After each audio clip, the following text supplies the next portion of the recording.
នៅក្នុងភូមិមួយមានផ្ទះលោកសេដ្ឋីដែលមានជាងគេនៅក្នុងភូមិហើយគាត់មានកូនប្រុសតែម្នាក់គត់ឈ្មោះតារាដែលម្ដាយរបស់តារាស្លាប់ចោលតារាអស់ជាយូរឆ្នាំណាស់មកហើយលុះពេលដែលកូនប្រុសរបស់លោកសេដ្ឋីធំពេញវ័យលោកសេដ្ឋីក៏បានបញ្ជូនកូនប្រុសរបស់គាត់ឲ្យទៅរៀនសិល្ប៍វិជ្ជានៅឯផ្ទះរបស់លោកគ្រូម្នាក់លុះមកដល់ផ្ទះរបស់លោកគ្រូក៏មានកូនក្រមុំយ៉ាងស្រស់ស្អាតថែមទៀតផង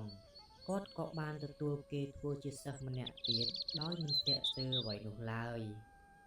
នៅក្នុងផ្ទះរបស់លោកគ្រូមានសិស្សពីរនាក់ទៀតកំពុងសិក្សាផងដែរពេលដែលបានចូលសិក្សានៅក្នុងផ្ទះរបស់លោកគ្រូហើយសិស្សទាំងអស់ក៏បានខិតខំប្រឹងប្រែងរហូតដល់ពួកគេរៀនចប់រៀងៗខ្លួន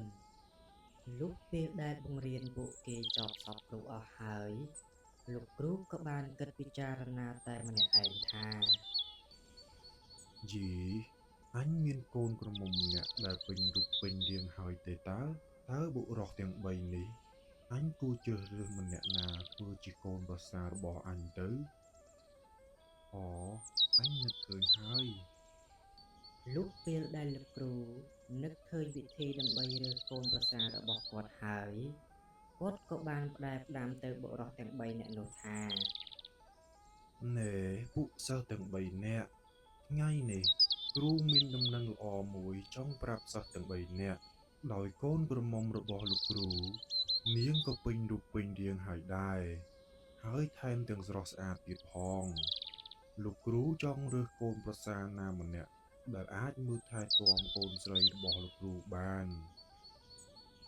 ដូច្នេះហើយបើសិនជាសិស្សណាម្នាក់ចង់រៀបការជាមួយនឹងកូនក្រមុំរបស់លោកគ្រូសិស្សទាំងអស់គ្នាត្រូវតែទៅយកទ្រព្យសម្បត្តិមួយចំនួនចេញពីផ្ទះរបស់អ្នកទាំងអស់គ្នាឯមួយវិញទៀតអ្នកទាំងអស់គ្នាមិនត្រូវប្រាប់ក្រុមគ្រួសាររបស់អ្នកទាំងអស់គ្នាឡើយបាទលោកគ្រូខ្ញុំនឹងទៅយកទ្រព្យសម្បត្តិរបស់ខ្ញុំមកឲ្យលោកគ្រូភ្លាមសូមលោកគ្រូចាំខ្ញុំណាលុះស្រែកឡើងពួកគេក៏បានយកទ្រព្យសម្បត្តិរបស់គេមកឲ្យលោកគ្រូដើម្បីដណ្ដឹងយកកូនក្រមុំរបស់លោកគ្រូលើកលែងតែតារាគេមិនបានកាន់អ្វីជាប់ខ្លួនមកឡើយគឺគេមកតែខ្លួនទទេតែប៉ុណ្ណោះមើលតារាហេតុអីបានជាឯងមិនយកទ្រព្យសម្បត្តិមកនឹងគេអញ្ចឹងឬក៏ឯងមិនចង់បានកូនក្រមុំរបស់លោកគ្រូទេបាទលោកគ្រូទ្រព្យសម្បត្តិរបស់ខ្ញុំមានមិនខ្វះទេលោកគ្រូក៏ប៉ុន្តែលោកគ្រូបានដាក់លក្ខខណ្ឌថាអ្នកទាំងអស់គ្នាត្រូវតែយកទ្រព្យសម្បត្តិដោយមិនឲ្យគ្រួសារដឹងឡើយដូច្នេះហើយ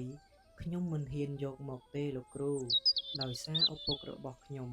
គាត់ខំប្រឹងប្រែងរកទ្រព្យសម្បត្តិទាំងអស់នោះខ្លាំងណាស់ខ្ញុំមិនអាចយកមកដោយមិនប្រាប់គាត់បាននោះទេលោកគ្រូ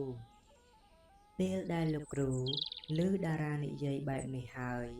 គាត់ក៏ដឹងពីទឹកចិត្តរបស់តារាហើយក៏បានព្រមលើកកូនក្រមុំរបស់គាត់ឲ្យទៅតារាទៅ